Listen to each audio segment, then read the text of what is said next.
In 2014, a motorcycle taxi driver went missing in Ibadan, Nigeria, leading to an impromptu search by his friends and colleagues. The police were also notified but refused to investigate until a motorcyclist riding along the Lagos Ibadan Expressway claimed to have heard someone crying out for help from the trees in the Soka forest.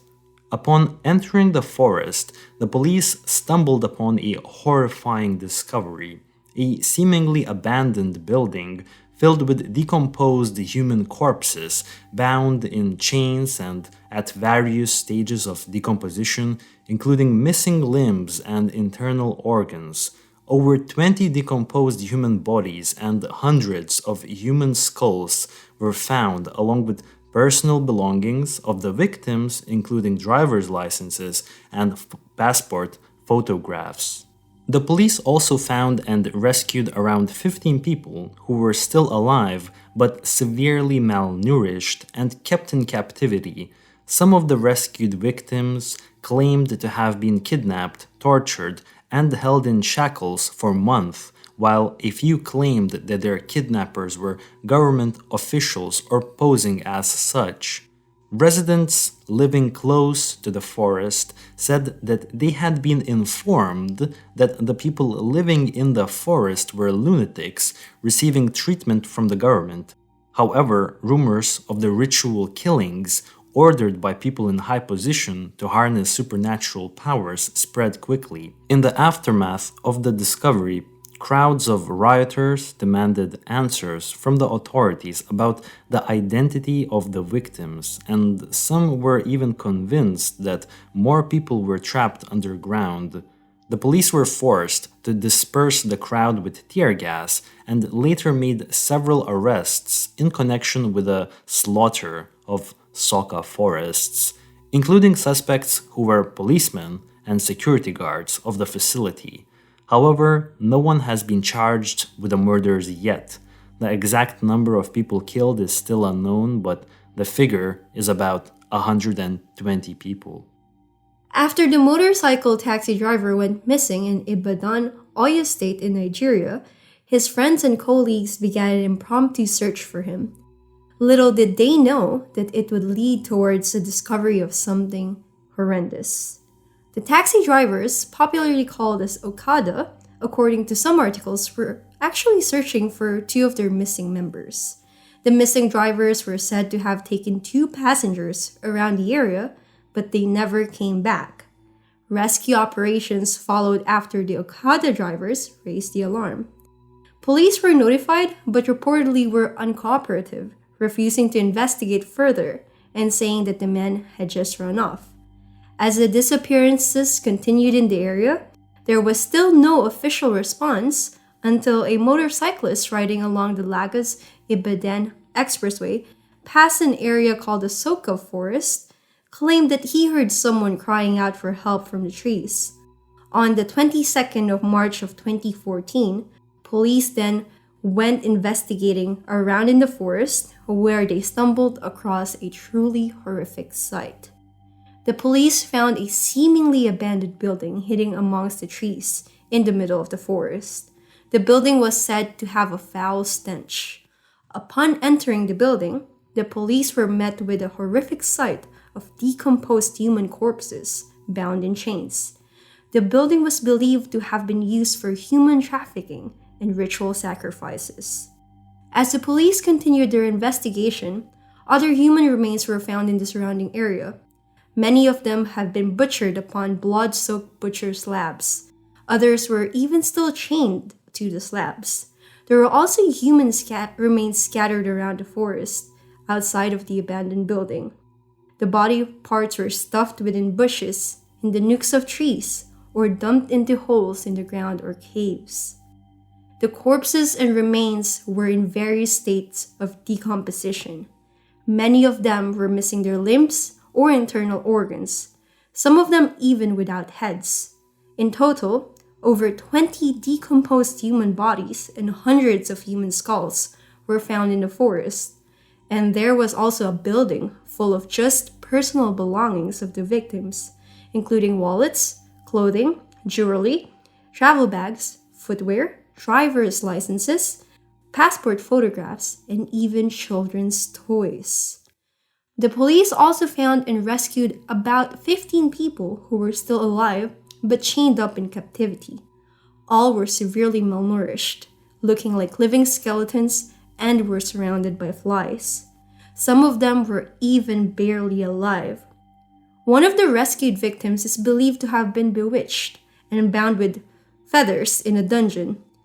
When questioned by the police, the rescued victims spoke of having been kidnapped, tortured, kept in shackles, and were apparently just fed palm oil and rice once a week. However, most of the victims could not identify the people who had taken them, but a few claimed that the men who had kidnapped them had been posing as government officials or were government officials.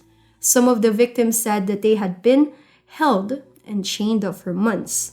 Residents living close to the forest said that they noticed that some people lived in the forest, but they were informed that the victims were lunatics receiving treatment. A resident who identified himself as Oladimeji said, "We see them bring the victims out, but the guard assured us that they were working for the government to take care of mad people. We did not know they were ritualists. We are shocked to see the corpses after the police busted the place. It was a terrible sight." Chief Iasiaka Bello Olopuyu, a community leader in the area who was not sure of the exact number of the people killed, but to put the figure, it was around 120 people. Most of the bodies that were found could not be identified, and this caused an outrage among the locals who were looking for missing loved ones. Rumors that the ritual killings had been ordered by people in high position in order to harness supernatural powers spread like wildfire. In the days after the discovery, crowds of rioters got angry at the slow response of the authorities. They were seeking answers to the identity of the victims, and some were even convinced that there were more people trapped underground. "We want to rescue our people who were still underground and crying for help, but the police are saying no, and we are angry," one rioter said. Some rioters gathered in the forest with guns, clubs, machetes, bows, and arrows. The police were forced to disperse them with tear gas. Police would later make several arrests in connection with the slaughter of Soka Forest, including some suspects who were policemen and security guards, but no one was ultimately charged with the murders yet. Local media say human body parts were being sold to customers who came to the premises at nighttime. According to BBC, kidnapping victims in Nigeria are sometimes tortured or sacrificed in black magic rituals, and local media have reported the sale of human body parts across the country. Welcome back, guys, to another episode of the Wednesday Night Mysteries. I'm here with Yuris. Yuris, how are you today? I'm feeling good. How are you? I'm feeling great. What do you think about this case? It's a weird one. I've never heard about this one, but from the description that we just gave to our audience members, it sounds like a terrifying case. A terrifying case, and something that would probably, I would expect to be more publicly kind of reported, right? Because I have not heard about this. Mm-hmm. How did you find this case? I actually found it on a Reddit thread of spooky unsolved mysteries, if I remember correctly. And it was a comment there, and that was it. And that's it, right? Yeah. And we know when you look online and you try to find the Wikipedia has virtually no information that you can go and use, right? Mm-hmm. And there's a bunch of like articles from various, I would say, like Nigerian, African sources. Yeah. And they all they all lack a timeline, in my opinion. Oh, yeah. Yep. There isn't a clear timeline here. For example, it's kind of uncertain when do these horrors start happening, and how many exactly victims, and when did these victims are getting victimized, when the horrors began, right? It sounded more like a story, like a tale, than actual that actual case, right? Right. Because of the lack of timeline. Lack of timeline, lack of cohesion, I would say, in the write-ups about it. And I mean, the most, I guess, the one connecting factor is the motorcycle taxi driver, the guy who apparently was kidnapped, and then the kidnappers, they did not know that this man had a phone on him, and he was sending messages, apparently also giving calls to his colleagues, and now the colleagues started to look for him Yeah. because this guy in Ibadan, he got kidnapped. Once again, Ibadan is actually the third most populous city in Nigeria. It's one of the big, like, let's say, top 5 cities in Nigeria, one of the big district, one of the, like, social hubs or whatever that has only like over 2 million people living there. So it's a big city.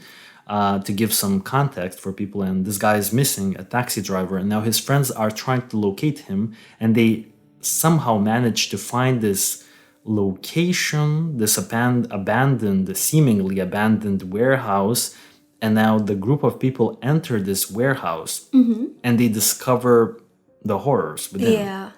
Yep. Dead Corpses bodies, and skulls, yeah. items, right? But they never found the driver. The driver, that's one of the questions that I have. Where is Kazim? Yeah. Some sources have his name differently, not Kazim, but let's go with Kazim. Yeah, let's go for it. Let's go with Kazim, right? So we don't know where Kazim is. So from the article that I read, he was actually describing what he was seeing during the call, but it seemed like he was underground. So he had a hunch. He probably described the places where he got abducted and the place that he was currently at the moment, but they never found him. So Yeah. unfortunately, Kazim probably died, got lost and died, but not in that forest. I mean, maybe in that forest, right? Because who knows? Because apparently his description led to The forest. discovery of the forest. Now we're gonna jump into some details because this is a very it feels like an open secret in the location. It feels like the locals knew about it. I expected a massive forest, actually. Exactly. Also, the police officers apparently refused to investigate. So the police probably knew that something was happening there. I feel like the locals think of it that way. They had a suspicion that the police were involved because they're not putting enough action to it. They're just Exactly. letting it be. It's Exactly. been happening for a while. Exactly. And I don't really buy the whole story here. What I'm trying to say is I don't really buy the story that a motorist was driving along the highway and heard screams from a forest. Now, to a person who hasn't looked at the map, this kind of could seem possible, right?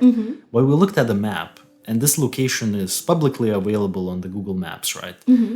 Because now there's a school built over that location, and you can find the school and you can find where this location is at. It's literally not in a forest at all. It's in the city. It's almost like in the heart of the city, in like the more like foresty area.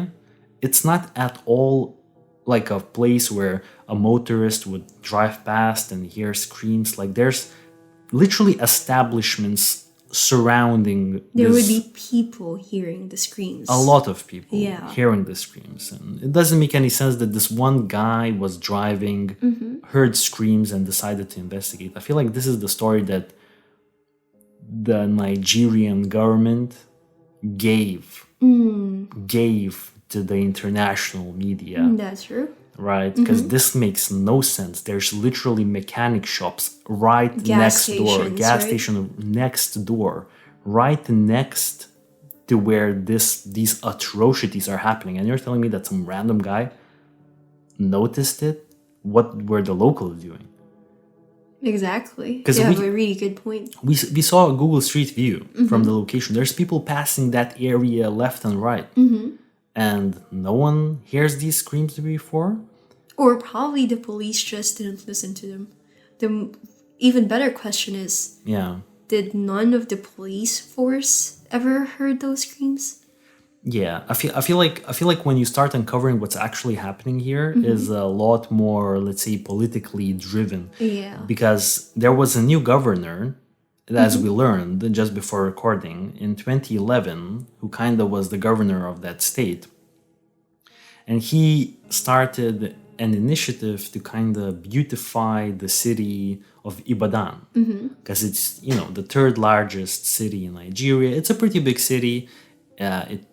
It's a relevant city, and they wanted to beautify. So I think what they started doing in Ibadan in 2011, they would kind of get these street vendors off the streets, like people And trying homeless people off the streets. And after a while, I think they moved on to kind of taking care of the mentally handicapped population, or the people that had like some sort of mental illnesses. So I think what's happening here is that the government was actually rounding up these people Yeah. and putting them in this kind of a makeshift concentration camp and letting them kind of die, or at least not be in the public. But the government did say that they're actually finding the families and unifying them, right? Yeah, well, the government was their official explanation what they were doing with these people, these mentally handicapped people that were living on the street. They told everyone that they're unifying them with their long lost family members. But in reality, now They're just hiding them.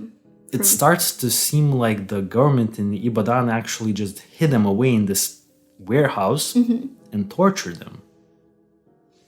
That's morbid. That's very morbid, Yeah. right? Also, let's talk about the corpses that were found. Now, as we know, the corpses were found in various states of decomposition, meaning that people have been there tortured recently, And from a very long time, in various stages. missing limbs and internal organs. So I feel like missing limbs and internal organs is no longer just a concentration camp to get them to no longer live. I feel like now we are entering the sale of human organs and human remains. Oh, sorry, not remains, limbs. Missing heads were also reported. Basically, bodies without heads. Now, Do you think it has something to do with human sacrifices and rituals? I feel like there could be something like that going on here. The sense that I got what was happening in the Ibadan horror forest was basically, maybe it started as a concentration camp or like just a general facility to kind of round up all of the people from the streets, Got out of hand? and got out of hand, got very loose, because we had reports of people driving up with fancy cars and purchasing like human body parts. So I think it started as one thing. It started as a very messed up thing to begin with, but then kind of escalated to this horror show. Yeah. And I don't believe that the locals did not know that it was happening there. Like, we are showing the Maybe map. they have an idea, or maybe you were scared of it. I feel like they probably had an idea and they were scared of it. And also apparently there's some sort of a taboo in Nigeria Yeah. related to mental illness. People might think that this is like some sort of a, The danger. paranormal connections happening. Oh. You know what I mean? Like, it's not a mental thing, it's almost like paranormal in that part of Nigeria. It seems like a little bit, it has that sentiment. Oh, that makes a lot of sense. They were afraid. They were afraid, right? Not of the people Yes. taking the mentally ill, Exactly. but of the mentally ill people themselves. Yeah, exactly. Because remember, there was a story where apparently 4 people managed to escape that facility and they ran out. And then afterwards, the people who reported them to police, they didn't report them as, oh, we've uncovered this concentration camp where mentally handicapped people are staying. They were literally reporting that dangerous individuals have escaped the facility. Oh, that's so wrong. So it feels like the general population was kind of also in the mix a little bit, because they definitely knew. Like, I'm gonna tell you right now, they knew. We're showing Google. Maybe they were afraid to go in the forest and discover it Yeah. or investigate some more. I feel like it's probably not even that.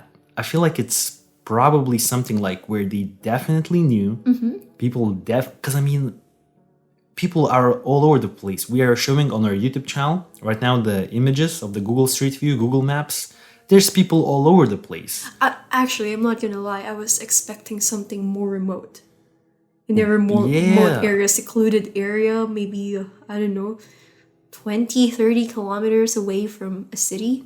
Exactly. It was literally right there. It was right there. So the whole general story is already falsified here. That's given to us. And on top of that, you're telling me that all of these people never heard anything or seen anything. So okay, so they all know. They all know, or like most of them know something's very bad happening there. But I feel like they probably kidnapped the wrong person, because the guy, Kazim, he was a taxi driver. He wasn't mentally handicapped from what we are thinking, right? So maybe the local population realized that this is no longer just for the homeless mental people. This is happening to regular everyday people. But we also have to consider the fact that maybe the local people were not only afraid, they informed the police about it, but the police didn't really do anything about it. Maybe they shrug off all the reports, like, nah, it's nothing, ignore it. I feel like it wasn't like that.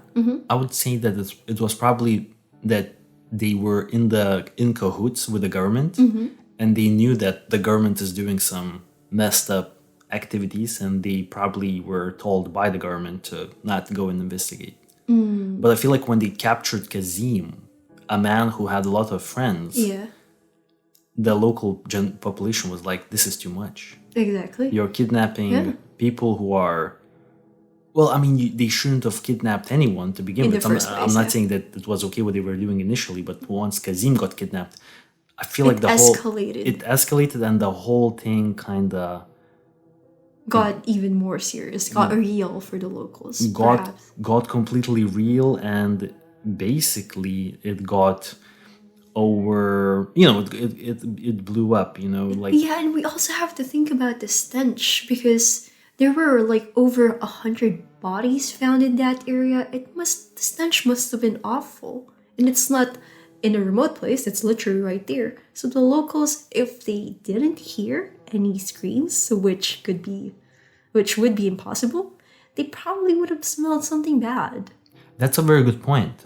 I don't know how far that body smell goes, but I would assume if you would go close enough to the facility, it would probably start smelling. Because even there were reports when people were kind of uncovered this layer of horrors, human stench, decaying flesh was actually present. One decaying flesh, terrible, but imagine 100, over 100. It's probably disgusting by then. It's disgusting.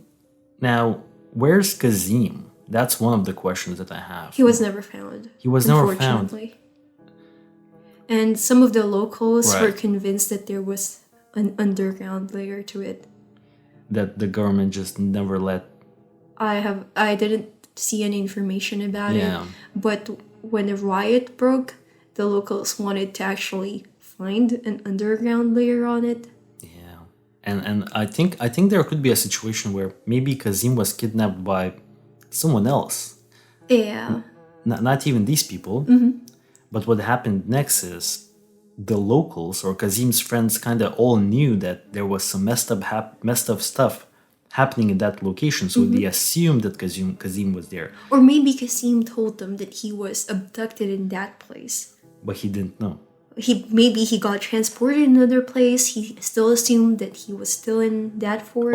Or maybe he got kidnapped somewhere completely different, and he just assumed that he is there because it was like a public secret. Everybody knew about this crazy place. Now Kazim is kidnapped by someone, so maybe he tells them that I'm here.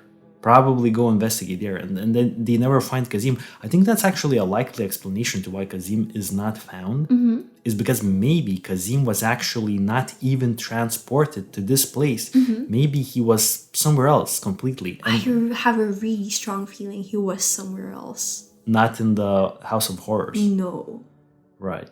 Another question I have is, how long was this House of Horrors operating? Because We have seen some sources, They say it's decade old. a decade, right? And some of the items found would kind of suggest that maybe it was for decades. I've read that one of the items found was a driver's license that was issued in 2003, but apparently it was expiring in 2006.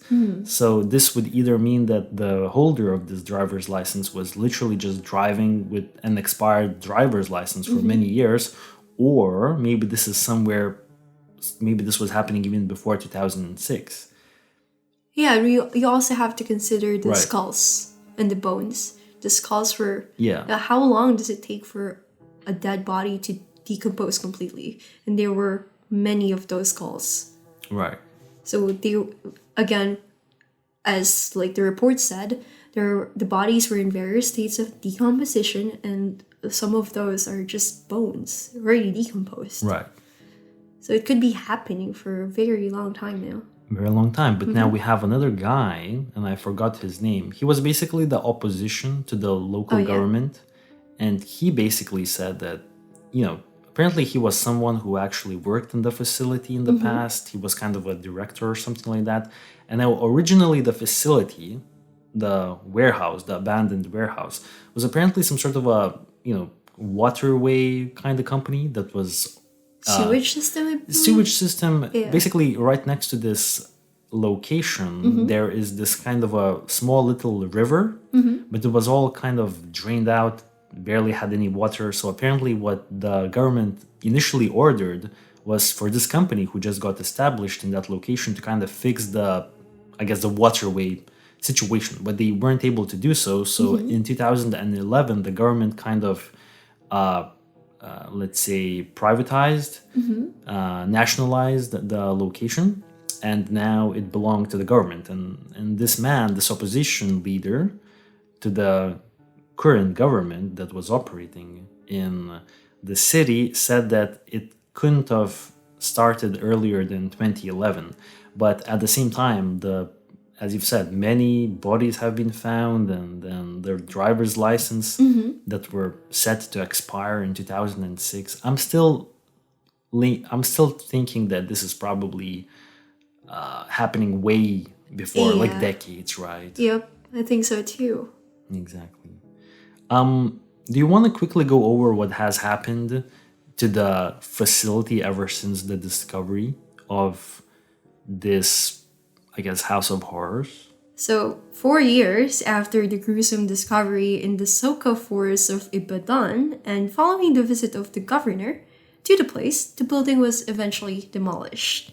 The former evil forest, so they say, was transformed into Oyo State Comprehensive Model School. The new school sits on an expansive land on the former dungeon. But what happened in the area 4 years ago apparently still haunts the school in the community. Despite being equipped with facilities, there were only about 20 pupils attending the school by the year of 2018. Investigation by the Sunday Punch showed that the site's negative past was responsible for the low enrollment of the pupils in the school. Yeah, So what do you think about this? I feel like I'm not surprised. Would you want your kid to go in that school if you know the history and you're part of the local community? No. Definitely not. Yeah, I'm definitely not surprised here of the low enrollment of the pupils. I'm quite surprised by the action of the local government though. Really? Yeah, like think of it this way. The local government thought that we should demolish this horrible place, but let's turn it into a school. Why they were so quick to demolish everything? Exactly. It just shows me that this was definitely part of that government. They knew something. They knew something, and this was definite. But it's just so kind of freaky how, instead of actually building a facility to deal with mental health problems, they literally rounded up people from the streets of Ibadan and put them in a concentration camp. And then, from what I'm suspecting, that concentration camp slowly and surely got more and more horrifying, to the point where people's heads were getting chopped off. Became essentially a murder house. Murder house, internal organs were like given, like sold. It became really crazy. A hell house, basically. A hell house completely. I want to read a quick little snippet from this article that I found. And this is basically from the mechanics who ran a mechanic store right next to this location. And they said that, well, basically the article says that some roadside mechanics who plied their trade a few meters away from the horrific site expressed disbelief and the shock at the discovery. And they have been operating there for many years, like up to 10 years. And once again, we're showing Google Street View images, Google Earth on their YouTube channel, and these people are shocked and surprised. And they're shocked. And Again, they had no idea that this was how? happening. Yeah, it's like imagine like someone in the neighborhood, like in this neighborhood, someone literally had like a 100 bodies. horror house, Yeah. like bodies all over the place in nooks and crannies. It smells like decaying flesh, and you kind of just operate your mechanic store, and you're surprised now. I just couldn't believe it. I don't know how to react to this. Maybe it's possible, but I really don't know. Right. Adekola Abato, a mechanic who spoke with the correspondent of this media outlet, said, "This is surprising since I came here for over 8 years now. I never knew that this terrible thing is going on here. We ought to have known this, but it's very difficult to detect." I mean, I don't know how it was ran, you know what I mean, how the operation worked, but Yeah, but there would be screams, especially at nighttime, I bet. exactly, and let's think about the official story that we were given, that apparently some motorist heard a scream. Exactly. So if that motorist just passing by heard a scream, the locals probably heard it way too many times. Way too many times, right? Yeah.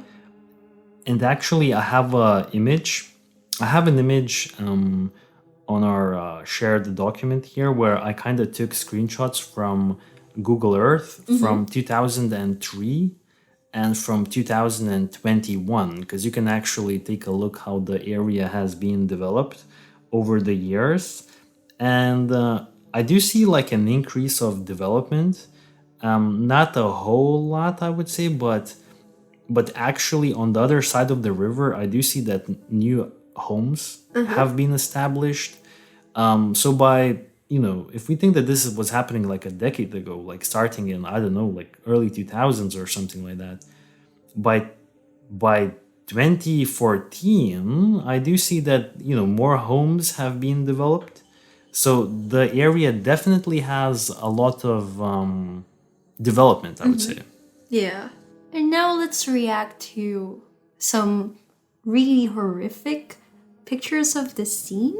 What do you think of this picture in particular? Yeah, the first picture that we're looking at seems like there was looked like a skeleton, and it looks like it's not in a facility. It looks like it's in a Dumped bush, in the forest. covered with branches, Yeah. and And not hidden very well. not if I at may all, say not so. at all. And this once again raises more questions to me. How are the locals not discovering this? And then the following image, I feel like is a limb. I can't even make out what it is, if it's a leg or if it's an arm. It actually kind of looked burnt, if I may It say looks so. burnt. It looks burnt. Right? It's charred. It looks burnt. I think we can go to some other images now. Below we see some more images.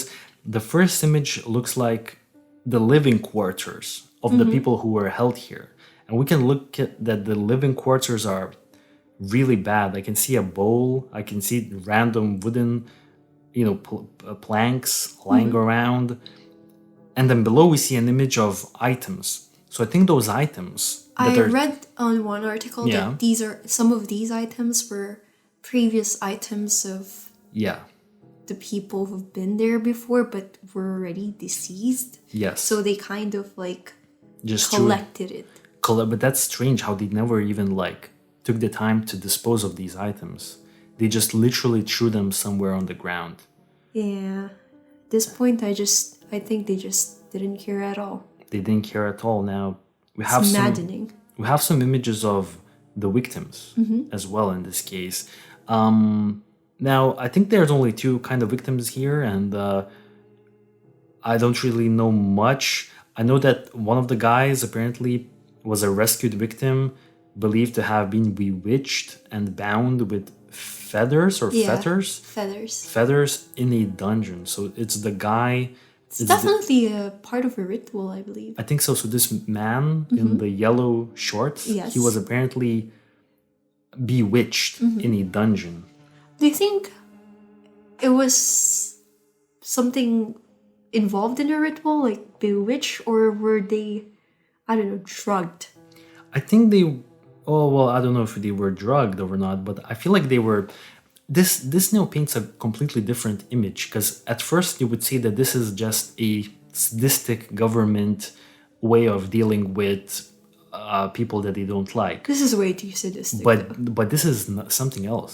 I don't think this is what the government of Ibadan actually signed off. You know what I mean? Maybe the government of Ibadan actually signed off the general concentration camp. Yeah. But he didn't sign off this. Do you Taking think this man in a dungeon. A part of a government, like a government official or officials, knew about this. Of course they knew. I feel like of course they knew.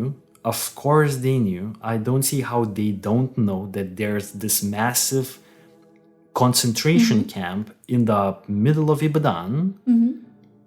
Of course they knew, but I think they kind of, I don't know, this is that freaky Nigerian stuff right here. Yeah. Like, something we don't know, we could only see. we have no idea how the culture works there, but this could be like related to like their very specific cultural kind of things where that we can't really talk about because we have no idea what they're doing there. But this is weird. This is getting weird and sad. And then we see a woman who's also seems like she has been through a lot. She looks very malnourished. And just a sad sight. This is really sad. I hope they're in a better place now. I hope they're feeling great and I hope they're well. It's just a horrific thing to experience. Exactly. Now we also see some pictures of riots and people gathering. And we can see the policemen are basically not allowing the people to kind of enter. This is actually a part of the article that I told you about where the rioters wanted to run to the place and try to see if there's an underground tunnel with more hidden bodies underneath. Yeah. But the police were preventing them from doing it. Right. So there probably was. There probably was. There Most probably likely, was. yeah. And apparently, one of the policemen shot a pregnant woman. And she died. Yeah. Because apparently there was a complete standoff. People were ready to kind of go into And fight. it's completely understandable. Completely. It was Yeah. completely horrific But to this- the community. This tells me that there was, for a fact, there was a tunnel underground. And now my question is, do you think there were alive bodies? Because there were some people claiming that they heard screams from the dungeons and they wanted to help them, but the police didn't let them go in. So do you think there were people who are starving as this picture was taken? Because you see the picture. Do you think there's actually a dungeon with starving people as this picture was taken? In my opinion, yes. And in my opinion, the police are doing their best to cover it up.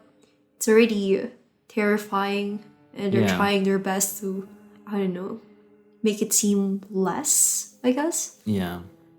But they didn't do a really good job at it. No. And we see another picture where there's a comparison between the old location and the new school that has been made, and it looks like such a hurried effort to kind of make this go away by the government. Yeah. Just make it go away, you know? Put an effort into making the people in the community forget about this incident. Now, if you would go way down in our notes, we have some images, but like the very first image, I'm not even sure if we're allowed to show this on YouTube. We can talk about I think it. we can blur it out.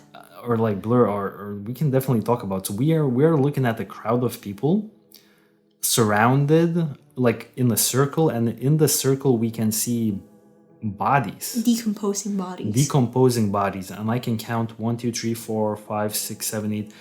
It's at least 15 Up to 20 decomposing bodies. And if you look at some of those bodies, some of them are missing some limbs. Yeah. And are they burnt or I think maybe decomposing bodies just will turn decomposing? black. Yeah, Will Could turn be. black. Yeah, we're not showing this image. definitely. Not. Like maybe Blur it out. blurred. I'm blurring the middle. Yeah, this is too much, man. And then some other images, some skulls, of course, and some people reacting to it. And yeah, this is pretty much just a dark case. We don't really want to go, I guess, delve super deep into this because has like a lot of like political things happening, and there are there's more like let's say informative content on what exactly happened. Yeah. We just wanted to talk about it, give our take as outsiders who have never heard about this case. And tell you this story. Yes, and now I want to quickly jump to the fact that this is happening in March of 2014. The case that we've done previously was Chris Kremers and Lisanne Froon's disappearance, also happening in March. It's a 2014. 2014. So both of these cases that we talked about this week were happening at the same time. Just something to think about. You know what I mean? Weird coincidence. Weird coincidence. Some freaky stuff is happening all the time. Yeah. As we speak, something's happening where we're gonna probably end up talking about it in the future. That's true. It's Sad sad, but true. It's sad, but like as we speak, there are some really messed up things happening in the world. Kidnappings, all kinds of stuff. But probably not the best way to close off with this very dark thought. But it is what it is, right? Yeah, that's true. We just hope that the families of all the victims found their peace, are okay now, and we hope the victims are in a better place. Let's hope so. And I guess we're gonna sign off for this podcast. Yeah. And we hope justice will be served in the future for these people. Well, let's hope, of course. We'll join you guys on the next episode. I hope you enjoyed, and take care. Bye. Bye. See you soon.